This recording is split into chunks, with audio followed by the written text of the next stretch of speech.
Buen día, mis hermanos. Que Dios bendiga a cada uno de ustedes. Que tengamos un buen sábado. Antes de comenzar, mis hermanos, voy a tener una oración para que sea Dios quien dirija este estudio. Oremos. Amado Dios y Padre, Señor, en esta hora, Señor, pedimos que tú dirijas este estudio. Padre, queremos saber y queremos conocer qué son estas 7 cabezas, de quién es esta bestia, quiénes son esas 7 cabezas, por qué los 10 cuernos, por qué el dragón, por qué una bestia, por qué otra bestia, por qué una bestia y una ramera. Amado Dios, sé tú el que dirige, porque sabemos que tú fuiste el que inspiraste a Juan para que pudiera escribir. Ayúdanos ahora a nosotros para entender esto que tú nos tienes preparado. Padre justo, no somos dignos de nada, lo pedimos todo en el nombre de Cristo Jesús. Amén. Bien, mis hermanos, vamos a estudiar un versículo para encontrarle respuesta a lo que Apocalipsis capítulo 12, que fue la meditación que leyeron, que dice en Apocalipsis capítulo 12, el verso número 3, dice también: apareció otra señal en el cielo, he aquí un gran dragón escarlata que tenía 7 cabezas y 10 cuernos y en su cabeza 7 diademas. Mis hermanos, para poder entender esto, vamos a contextualizar para que lleguemos a la plenitud de este conocimiento, que confío plenamente en que el Espíritu Santo nos va a guiar para que lleguemos a esa luz. En primer lugar, quiero decirles que el libro de Apocalipsis se escribió el idioma griego, que era el idioma imperante en ese momento, y cuando se escribió de una sola vez, no estaba ni dividido en capítulos,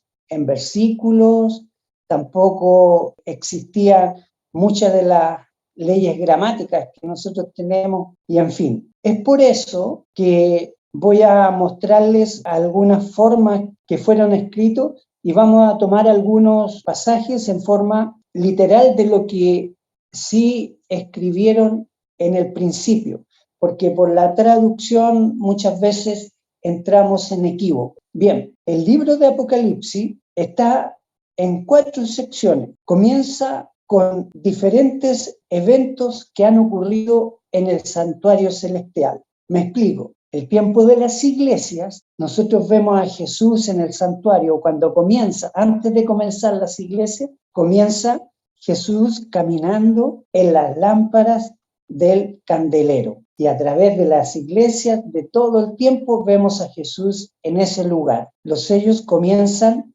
con el trono de Dios. Nos describe el trono de Dios, cómo estaba, cuántos ángeles habían, cuántos querubines cuidaban, los ancianos, en fin, nos muestra toda la estructura. Antes de hablar de los sellos, nos muestra toda la estructura del trono de Dios. En el tiempo de las trompetas, vemos ahora un gran incensario. En ese tiempo, entonces ahora todavía en el lugar santo, vemos un gran incensario. La batalla final, esta batalla, vemos nosotros que se abre el lugar santísimo y ahí vemos el arca del pacto. Entonces llegamos a la conclusión de que Apocalipsis se divide en 2 épocas. Primero, se divide en histórico profético, que iría desde el capítulo 1, que nos muestra toda la historia de las iglesias, y vemos los sellos, las trompetas, y llegamos hasta el capítulo 11, 18. Hasta ahí, Juan, en este libro de Apocalipsis, nos está hablando de un libro histórico, lo que ocurrió hasta, ya vamos a hablar de fechas, no os preocupéis, pero del capítulo 11, 19 hasta el final, vemos un libro profético escatológico. ¿Qué significa escatológico? De los eventos finales. Y este momento donde nosotros nos encontramos en el capítulo 12, y dice que el capítulo 12 al 14 nos narra el centro del Apocalipsis, la esencia, por lo que Juan, cuando escribe aquí el corazón del Apocalipsis, que va del capítulo 12 al capítulo 14, que eso lo llamamos la batalla final. Ahora, para nosotros entender lo que está ocurriendo acá, tenemos que comenzar y contextualizar todo lo que nosotros estamos viendo. En el Génesis se nos muestra que Dios hizo todo en buena manera y que el árbol de la ciencia del bien y del mal, Dios lo colocó en Edén porque el pecado ya existía en el cielo. Por favor, tengamos presente, Dios no colocó el árbol de la ciencia del bien y del mal para que estuviera ahí y por un capricho o por una tentación que estaba haciéndolo. No, Dios lo colocó porque ya existía el pecado y por ende había la muerte, aunque en forma potencial, que vendría por consecuencia final del pecado, pero ya existía porque había comenzado, ¿dónde? En el cielo. Fue ahí donde se escribe y dice, oh, cómo fuiste a caer tú, oh lucero de la mañana, perfecto eras en todos tus caminos hasta el día que en ti se halló maldad. ¿Ya? Y este ángel, ¿qué es lo que deseaba? Deseaba ser igual a Dios. Dice, subiré al norte y me sentaré al lado de Dios y seré igual a Dios y seré un Dios. Ese ángel, nosotros ahora lo vamos a ver que ha descendido y no fue por voluntad propia, sino que fue expulsado del cielo. Y ahora nos encontramos en el Génesis, el capítulo 3, el verso 14 y el 15. Aquí comienza la historia, hermano. La historia no comienza en el Apocalipsis, que ahí viene toda la profecía. No.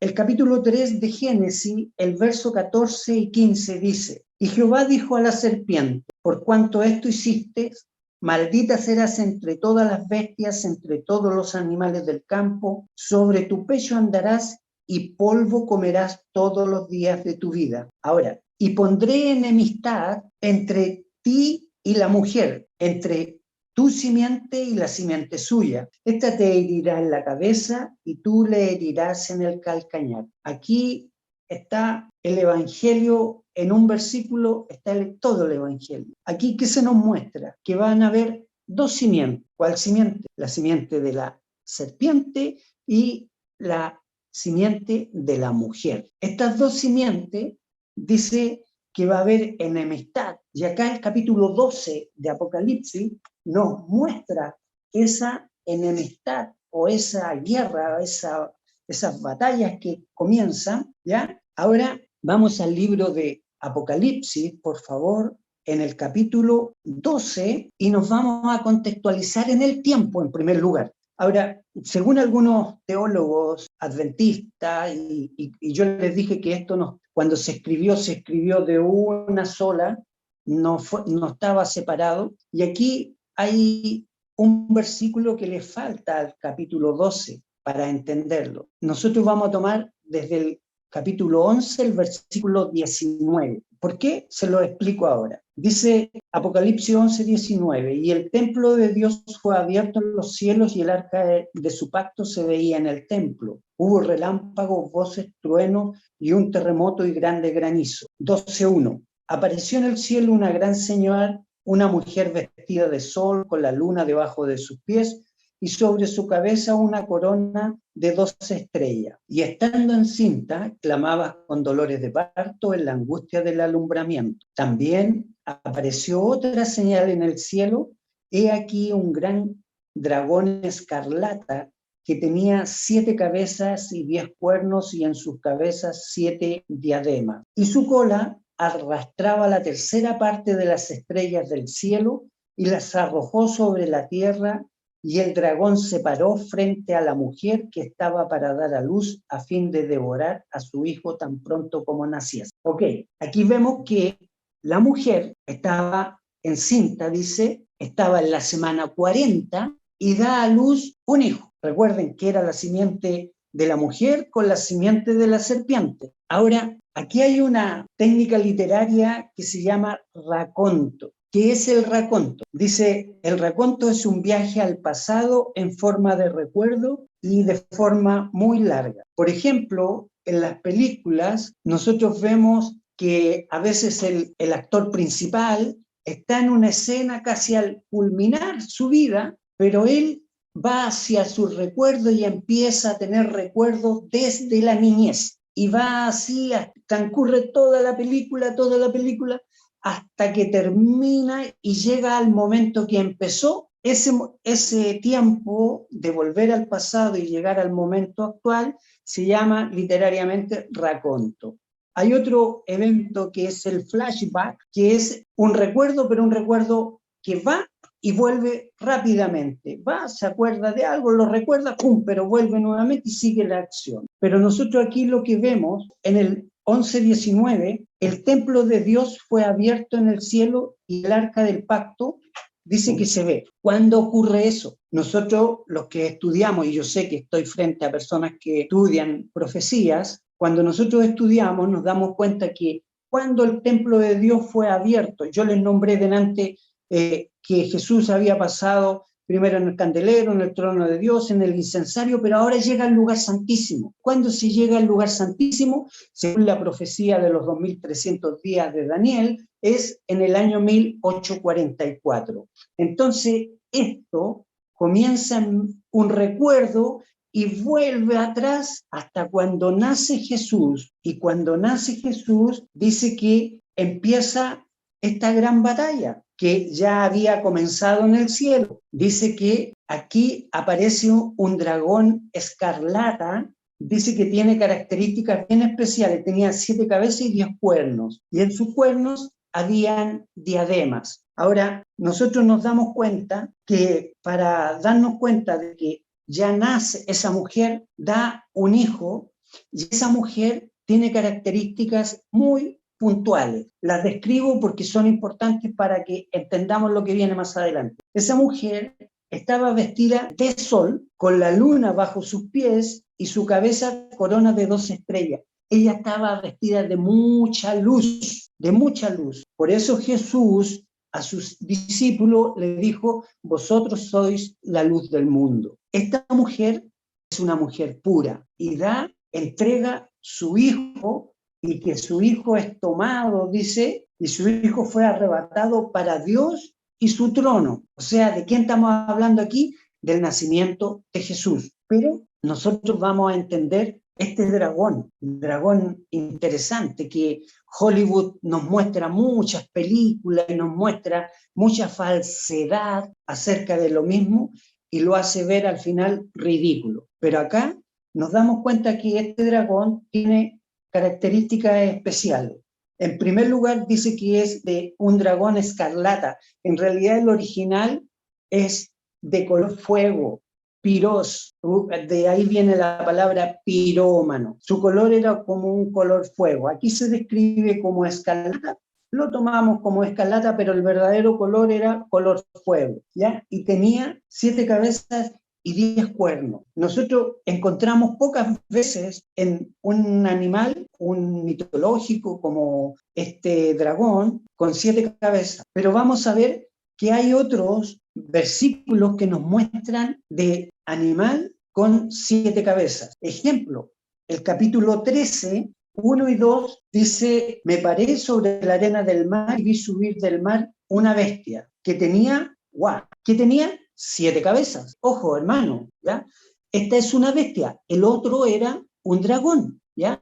No estamos hablando de lo mismo, ¿de acuerdo? Diferencia. Y tenía 10 cuernos, y en sus cuernos 10 diademas, y sobre su cabeza un nombre blasfemo. Esto del nombre me llama mucho la atención, se lo digo inmediatamente. En el tiempo de los romanos, las rameras, las prostitutas, se colocaban un cintillo y en el cintillo colocaban su nombre para que los potenciales clientes la llamara por su nombre y se sintieran identificados y pudieran hacer su transacción comercial. Aquí dice que sus cabezas había un nombre blasfemo. Ya vamos a entenderlo. Ahora dice en el verso 2, dice: y la bestia que vi era semejante a un leopardo y sus pies como oso y su boca como león, y el dragón le dio su poder, trono y gran autoridad. ¡Wow, wow, wow, wow! Mi hermano, a ver, miren las características que tenía esta bestia, ¿ya? Por favor, pongamos atención a las características. La bestia era semejante a un leopardo, sus pies como oso y su boca como boca de león. Y hermano, y cosa curiosa, estaba el dragón ahí y el dragón no pelea con ella. ¿Se acuerdan cuando estudiábamos Daniel que una bestia peleaba con la otra, que el carnero peleaba con el otro? Siempre iban al choque, a la guerra aquí. Pero aquí no hay pelea, sino que por el contrario, mírenlo como termina el versículo 2 del capítulo 13, dice, y el dragón le dio su poder y su trono y su gran autoridad. ¡Wow, wow! Aquí está pasando algo extraordinariamente importante, hermano. En primer lugar, vuelvo al versículo 1 para que lo analicemos. En el versículo 1 ya tenemos un pequeño problema. La primera línea dice, me paré sobre la arena del mar. ¿Quién se paró sobre la arena del mar? ¿Sabe? A mí a primera vista, a priori, me hacía ver que Juan se paraba sobre la arena del mar. No es así. Y el original dice, y él se paró sobre la arena del mar. Todavía no me aclara. Mi hermano todavía no me aclara porque, y él se paró. ¿Quién? ¿Quién él? Para entender, vamos un versículo atrás y tomemos un contexto. Entonces vamos al 12:17 y dice, entonces el dragón se llenó de ira contra la mujer y se fue a hacer guerra contra el resto de la descendencia de ella, los que guardan los mandamientos de Dios y tienen el testimonio de Jesucristo. Entonces cuando dice, y él se paró sobre la arena del mar, ¿a quién se refiere? Al dragón, pues mi hermano. Mire, para ratificarlo, la nueva versión internacional, capítulo 13 y verso 1, y el dragón se plantó a la orilla del mar. ¿Por qué lo destaco? Porque esto es muy interesante, mi hermano. Esto es muy importante para que entendamos qué es lo que está ocurriendo aquí. Dice, y él se paró sobre la arena del mar, también me paré sobre la arena del mar. O sea, el dragón, ¿ya? Se para sobre la arena del mar y vio subir una bestia que tenía 7 cabezas y 10 cuernos, y en sus cuernos 10 diademas, sobre su cabeza un nombre blasfemo. Y la bestia que vi era semejante a un leopardo. Ya vamos a aclarar la forma que tenía la bestia y el por qué, ¿de acuerdo? Tenía leopardo, tenía oso y tenía león. Ahora, el dragón, yo le hice ver que no pelea, sino que le da su poder, su trono y su grande autoridad. Un padre, ¿a quién le da todas estas características? A su hijo. Mi hermano, aquí nos encontramos con algo, pero fundamental. Mire, las características del dragón y de la primera bestia son iguales. Entonces, esta bestia es el hijo del dragón. ¿Se acuerdan lo que decía Génesis? Que Génesis, la simiente y la otra simiente iban a pelear. Aquí están los dos actores. La mujer vestida de sol alumbró a su hijo. El dragón de color escarlata engendra a su hijo. Y aquí están. Ahora a nosotros se nos muestra y empezamos a hacernos preguntas. ¿Quién es la bestia? ¿Por qué no pelean? Bueno, ya eso lo vimos. ¿Por qué no pelean? No pelean porque el padre le da el poder a su hijo. ¿Por qué razón le da el poder? Quiero que noten que Miguel siempre ha vencido a Satanás y lo seguirá haciendo. En la batalla final también lo hará. Entonces, Satanás aquí ya se ve vencido, engendra a su hijo para que gane ahora. ¿Quiénes son sus cabezas y sus cuernos? Rápidamente buscamos Daniel capítulo 7 y en el verso 17 dice lo siguiente: estas 4 grandes bestias son 4 reyes. La palabra de Dios nos está mostrando en el libro de Daniel que las bestias son reyes. Y en el versículo 24 dice, y los 10 cuernos significan que de aquí al reino se levantarán 10 reyes. Estamos hablando de reinos y reyes. Entonces, esta bestia que es la simiente del dragón, ahora será quien pelee por el dragón. Los cuernos tienen diadema. ¿Sabe por qué tienen diadema? Porque, ¿se acuerdan que le dije que era un racanto? Resulta de que la historia comienza en 1844, cuando se muestra el arca y empieza hacia atrás a mostrarnos todo lo que ha ocurrido a través de lo que está señalizado. Y aquí se nos muestra ahora, mi hermano, que esta bestia está gobernando. Esta bestia tiene los 10 cuernos, están reinando en ese momento. Por eso tienen diadema. Ya vamos a ir a otro lugar donde vamos a encontrar los 10 cuernos que no tienen diadema. Por eso se los destaco. O sea, no hay nada, ni un detalle en la profecía que no sea importante. Entonces, esta bestia, los cuernos están gobernando, por eso tienen diadema. Pero hay otra corona, que es la corona que se da para la simiente de la mujer, se llama Estéfano, que es la corona del vencedor. La corona tuya, hermano, la corona tuya, hermana, tú que estás estudiando, tú que te dedicas, tú que quieres seguir, el Señor tiene preparado una corona para cada uno de nosotros. Estás incluido, estás incluida, no te sientas aparte. Esto que estamos viendo aquí es cómo ocurrió y cómo va a desencadenar todo. Porque el que tiene oído, que oiga lo que Dios tiene para nosotros. Ahora, esta bestia que sube del mar, que el dragón le entrega su poder, esta bestia es el anticristo, el que se pone en lugar de Cristo. Eso significa, se muestra subiendo de las aguas. Y mire cosa interesante, mi hermano. Hay un paralelo, permiso, que ocurre aquí. Esta bestia viene subiendo de las aguas y Jesús comienza su ministerio subiendo de las aguas del Jordán después de haber sido bautizado por Juan el Bautista. El dragón, dije, tiene patas, tiene alas, voló del cielo al desierto y ahora está sobre la arena del mar. Ahora, en Apocalipsis, el capítulo 13, el verso 11, encontramos otra bestia. Y después vi otra bestia que subía de la tierra y tenía 2 cuernos semejantes a los de un cordero, pero hablaba como un dragón. Esta bestia, como yo sé que ustedes la han estudiado, esta bestia aparece en un tiempo en que había una persecución brutal del cuerno pequeño y aparece para socorrer a la simiente de la mujer que estaba siendo perseguida. Esta bestia sube de la tierra, no sube del mar. El mar significa agua, muchedumbres, pueblos. La tierra significa no totalmente habitado. Y aquí entra a escena Estados Unidos de Norteamérica, que cobijó a los emigrantes que huyeron de la persecución y que formó una constitución, mis hermanos, que está representada por sus cuernos. Poder, libertad religiosa, libertad política, el poder político, libertad religiosa, el poder eclesiástico, que es lo que forma ese cordero que está imitando ¿a quién? A Jesús, el Cordero de Dios. Pero tenía un detalle. Esa bestia no tenía ni cabeza, ni nada, ni diademas, ni nada. Tenía un detalle. Hablaba como dragón. Y vaya si habla fuerte como dragón. Si no, imagínense la guerra que quería formar para poder recuperarse económicamente ahora esta semana y hace 15 días que están con eso. Afortunadamente ya 2 países firmaron acuerdo de paz por ello, por lo que significa la destrucción. Bien, vuelvo al tema. Dice, esta bestia representa a Estados Unidos y es el falso profeta, parte importante. Ahora, nosotros vemos que habla como dragón, pero hay una tercera bestia, hermano, que también cumple un papel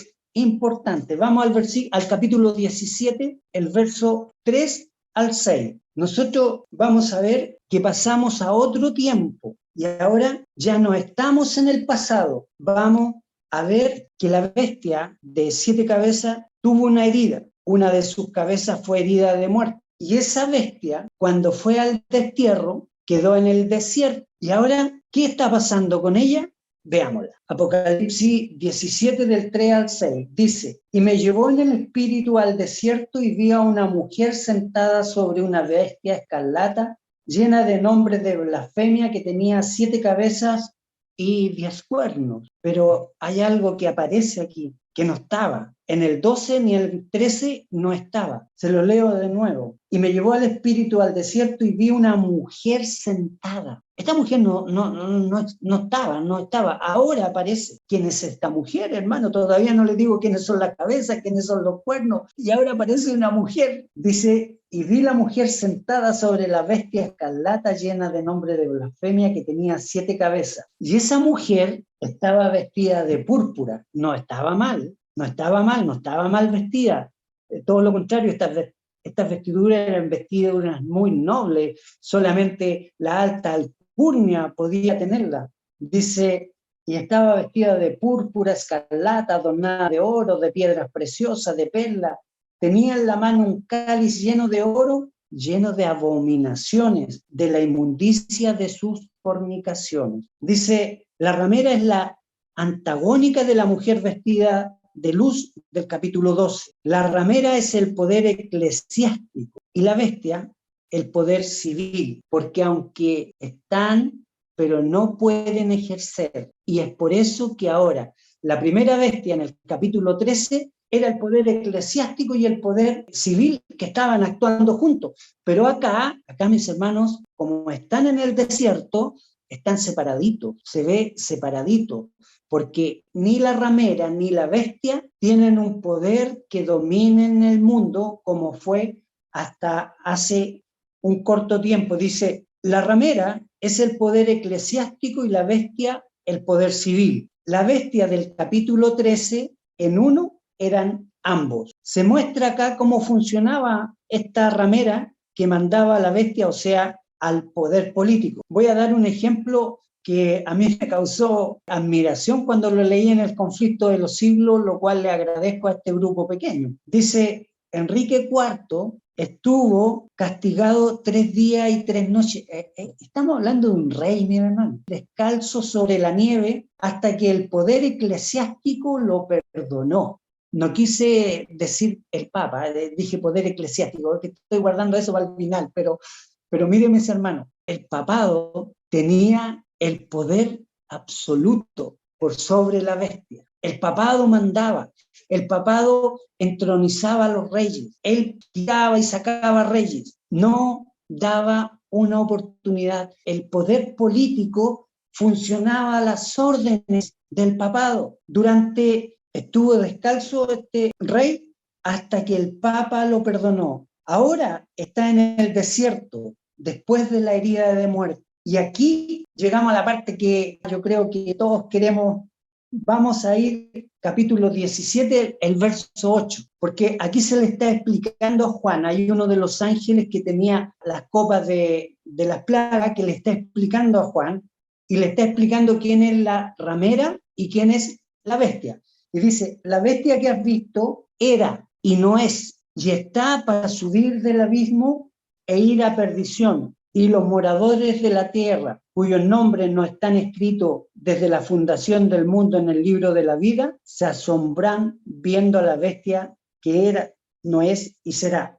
Antes de explicar esto de que era, no es y será, les digo cómo suplantan a Cristo cada una de las cosas. Jesús dice en Apocalipsis 1:8, dice, el que es, el que era y el que ha de venir. Así describen a Jesús. Mire, nunca deja de ser Jesús. En cambio acá, esta bestia era. ¿Cuál era? La que gobernó durante 1260 años. A esa bestia se refiere. Dice, la que era, la que gobernó por 1260 años. La que no es, dejó de ser, ¿de cuándo? De 1798, cuando se le infunde la herida de muerte y Pío VI es llevado al destierro por el general Berthier, mandado por el emperador Napoleón. Ahora, eso fue cuando recibió la herida de muerte.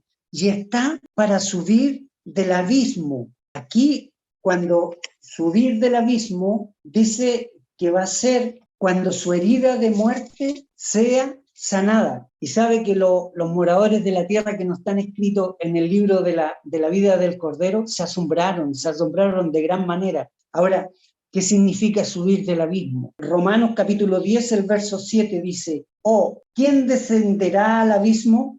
Esto es para hacer subir a Cristo de entre los muertos. Entonces, ¿qué significa que esta bestia va a subir del abismo? Que va a subir de su lugar de muerte. Ahora, cuando esta bestia tenga su poder, será por un corto tiempo. Los moradores que están en la tierra, que no están en el libro de la vida, se asombrarán, dice, de gran manera. Y aquí hay dos partes donde nosotros encontramos ese asombro. Mire, en Apocalipsis capítulo 13, el verso 13, dice, vi una de sus cabezas como herida de muerte pero su herida mortal fue sanada y se maravilló toda la tierra en pos de la bestia. Hay dos veces que los moradores se maravillan. Es en el 13:3 y lo que veíamos delante en el 17:8, que se asombraban cuando veían a la bestia subir del abismo. O sea, el mismo evento, cuando deje de ser, porque en este momento la bestia está en el desierto, todavía no puede gobernar, pero va a recibir poder, porque dice que cuando reciba este poder ya y está para subir del abismo en un corto tiempo. Ahora nosotros volvemos al capítulo 17, ¿ya? Y en el verso número 11 dice nuevamente, la bestia que era y no es también el octavo. Creo que llegó el momento de borrar todas nuestras dudas, lo que han ido quedando. ¿Quiénes son los reinos? ¿Por qué leopardo, oso, león? Es de entre los 7 y va a la perdición. O sea, esta bestia tiene una sentencia, esta vez una sentencia de muerte definitiva, hermano. Aquí la bestia recibió una herida mortal, pero revivió. Y el mundo se va a maravillar de que la bestia revivió. Pero aquí se nos dice que es el octavo. ¿Qué significa el octavo? Escudriñando busqué qué lo que era el octavo, hermano. El octavo es el comienzo de un nuevo reino. Claro, el número 8 tiene un significado muy especial en la palabra de Dios. El diluvio, en el diluvio, ¿cuántas personas se salvaron? 8. David es el rey escogido por Dios. Saúl fue el rey escogido por el pueblo. Pero David, ¿qué número de hijo era? El octavo. Mi hermano, la circuncisión, ¿qué día había que hacerla? Al octavo de haber nacido. Y algo que me llamó mucho la atención, el nombre Jesús en griego, en números, significa 888, 38, la segunda venida, mi hermano. Ahora, el anticristo imitará la segunda venida de Cristo, que es el octavo, y eso va a ser el nuevo orden mundial, palabra que hoy día está, pero en boga de todos. Maliciosamente la están desvirtuando. Por eso el que tiene oído, oiga lo que dice la palabra de Dios. Y la palabra de Dios dice, ¿cuándo sucederá esto? En primer lugar, esto será cuando la bestia sane sus heridas. Pero aquí hay algo que falta de ordenar. Apocalipsis 17, 9 y 10, vamos a ordenarnos. Dice, esto es para la mente que tenga sabiduría. Las 7 cabezas son 7 montes sobre los cuales se sienta la mujer, ¿vale?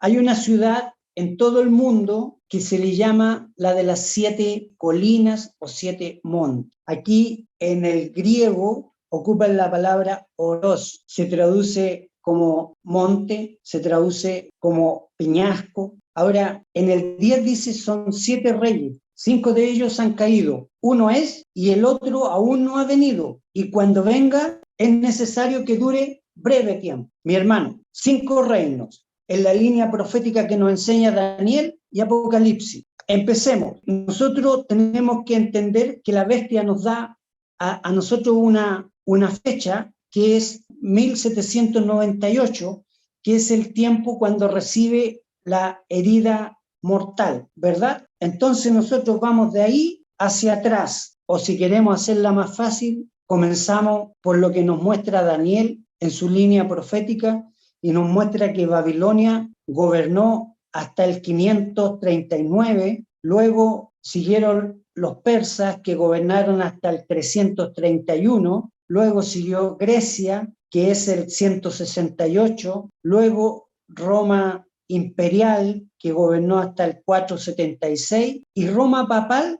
que gobernó hasta 1798. Las cabezas, hermanos, son sucedáneas. Una cabeza pasa Babilonia, que representaba al león, Medo-Persa, que representaba al oso, Grecia, que representaba al leopardo. ¿Se acuerdan las características que tenía la bestia del 13:3? Leopardo, oso y hocico de león, ¿sí? Ok, ahí están. Entonces, aquí vemos Babilonia, Medo-Persa, Grecia, Roma imperial, Roma papal. 5. Y eso dice que estos 5 ya han caído. Y uno es, ¿cuál es el reino? Mis hermanos, voy a inducir la respuesta porque yo sé que ustedes la tienen en su mente ya. ¿Quién derrotó? A ver, los medos persas derrotaron a los babilonios. Grecia derrotó a los medos persas. Roma imperial derrotó a Grecia. Roma papal derrocó a la Roma imperial. ¿Quién derrocó al papado? Francia. Se los nombré delante a cargo del general Berthier. Francia es el sexto reino. Dice lo que nosotros encontramos aquí ahora, que nos faltaría un reino, pues, hermano. ¿Y cuál sería? Dice aquí, y el otro aún no ha venido, y cuando venga es necesario que dure poco tiempo. Aquí entra la bestia que sube de la tierra, la bestia de 2 cuernos, Estados Unidos de Norteamérica. Mis hermanos, aquí yo quiero hacer un paréntesis. Este hecho no podía haber sido en los años 60, porque en los años 60 el poder del mundo era Rusia. No podía haber sido en otro tiempo, ni tampoco va a poder ser en unos 50 o 30 años más, porque en ese entonces la economía de Estados Unidos, que ya está casi a punto de caer, va a caer y va a subir o Japón o China. Pero ellos no están en la profecía. La profecía dice que es Estados Unidos. Y cuando se una Estados Unidos y la bestia, o la ramera, cuando la bestia empieza a montar y empieza a gobernar a esa bestia, entonces vendrá el tiempo que va a ser una guerra, como describe Daniel, un tiempo de angustia cual nunca ha sido. Ahora dice, los cuernos de Apocalipsis 17 no tienen corona. ¿Saben por qué no tienen corona? Porque aún esos reinos no han llegado y tendrán un breve tiempo. Y aquí yo quiero hacer un paréntesis. Dice aquí que va a haber una hora. Yo no puedo dividir un día, que es la unidad de medida de profética, es un día. Y el día estaba compuesto, ¿por qué? Por 12 horas que eran de día, de luz, y en la noche eran 4 vigilias. En el verano esas 12 horas eran más largas que en invierno. Entonces no era un tiempo estático el que se refería. En griego, una hora significa un lapso de tiempo o un pequeño tiempo, porque dice que va a ser breve. Ahora, los cuernos eran las tribus bárbaras y estos se expandieron a América y dejaron sus costumbres, sus culturas, sus religiones, y lo que se robaron se lo llevaron a sus países y nos dejaron en la ruina. Nosotros vemos que las tribus, los álamos, que eran los de Alemania, Franco, Francia, Burgundio, Suiza, y los suevos, que eran Portugal, colonizaron Brasil, y los visigodos, que sacaron todo lo que más podían, las riquezas que habían en todo, casi la mayor parte de Sudamérica, que son los países que nos gobernaron y nos dejaron sus costumbres. Entonces, nosotros como nación de Chile estamos representados por los visigodos. A ese cuerno nos muestra. Los anglosajones son Gran Bretaña, Inglaterra, y ellos colonizaron Australia, India, los lombardos, Italia. Ahora son todos los países del mundo. Y Francia se convierte en una cabeza, porque ya no es un reino pequeño. Los cuernos eran contemporáneos y eran reinos pequeños o reyes pequeños, pero en cambio las cabezas eran poderes mundiales. Y aquí Francia se convierte en un poder mundial. ¿Por qué? Porque el ateísmo es mundial. La enseñanza de la evolución, ya no hay milagro, no hubo maná, no cruzaron el Mar Rojo, sino solo era un charco. Antes de Francia el mundo era teocéntrico y ahora es antropocéntrico. Y después de Francia falta un reino más, el séptimo. En el estudio que hice esta vez de este tema, encuentro que cada vez ya no es el sexto, sino que hay una ascensión entre el sexto y el séptimo, porque Estados Unidos, aunque le cuesta mucho y el mundo le cree poco, por todas las atrocidades que le ha hecho al mundo entero, nos damos cuenta de que ya pronto está a gobernar. Dice, cuando asuma la séptima cabeza, entonces el anticristo junto con el falso profeta harán guerra a todos los que no adoren a la bestia. Los 7 montes es donde está situado el Vaticano, Roma, la ciudad de los 7 montes. Oros es la palabra en griego que se ocupa para decir monte. Ahora, en el 17-18 encontramos que la mujer, dice, y la mujer que has visto es la gran ciudad que reina sobre los reyes de la tierra. Entonces vemos que la bestia es el poder político y la mujer es eso que está ahí en esa gran ciudad que es el Vaticano. ¿Ok? La bestia del capítulo 13 es el hijo del dragón, recibe el poder, trono y autoridad.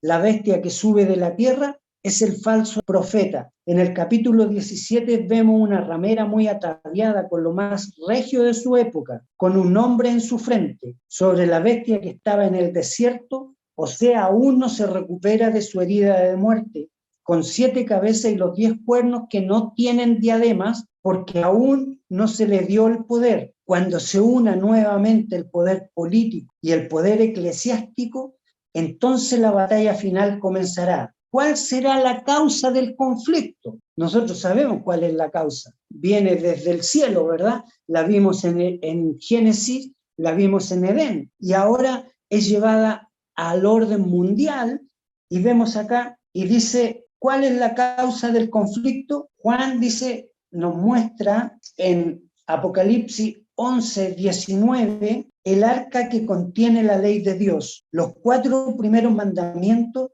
son de adoración a Jehová de los ejércitos celestiales. Mis hermanos, ¿se acuerdan que les dije el relato no comienza en el 12:1, sino que comienza en el 11:19? Bueno, aquí está la respuesta. ¿Por qué comienza? Porque la adoración o la batalla final va a ser por la adoración o a Satanás, al dragón, o a Jehová de los ejércitos. ¿De dónde sacamos esto? De la Biblia, mi hermano. Dice que los 4 primeros, en el arca del pacto tenemos 2 tablas de la ley. La primera contiene 4 mandamientos y la segunda tiene 6. Los primeros 4 mandamientos son adoración a Dios. ¿Y qué nos encontramos nosotros? Veámoslo. Apocalipsis 13:8. ¿Qué nos dice? Jehová nos dice, no tendrás dioses ajenos delante de mí, no te harás imagen, no te inclinarás a ella, no tomarás el nombre de Dios en vano, y acuérdate del día de reposo. Apocalipsis 13:8. Y la adoraron todos los moradores de la tierra cuyo nombre no estaban escritos en el libro de la vida del Cordero, que fue inmolado desde el principio del mundo.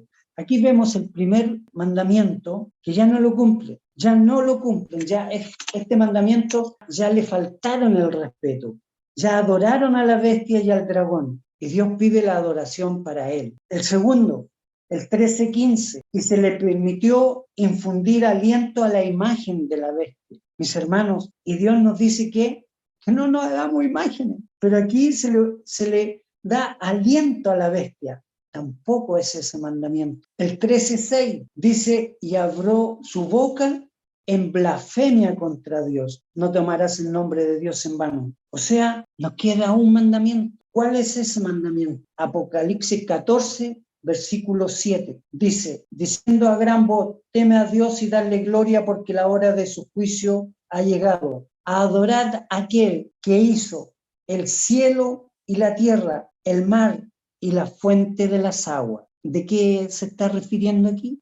Acerca del 4º mandamiento. Cuando Dios nos invita a reposar en el día santo, nos dice, porque Él es el creador de la fuente de las aguas, del cielo, del mar y de la tierra y de todas las cosas, inclusive de nosotros. Entonces, ¿cuál es el conflicto que va a haber?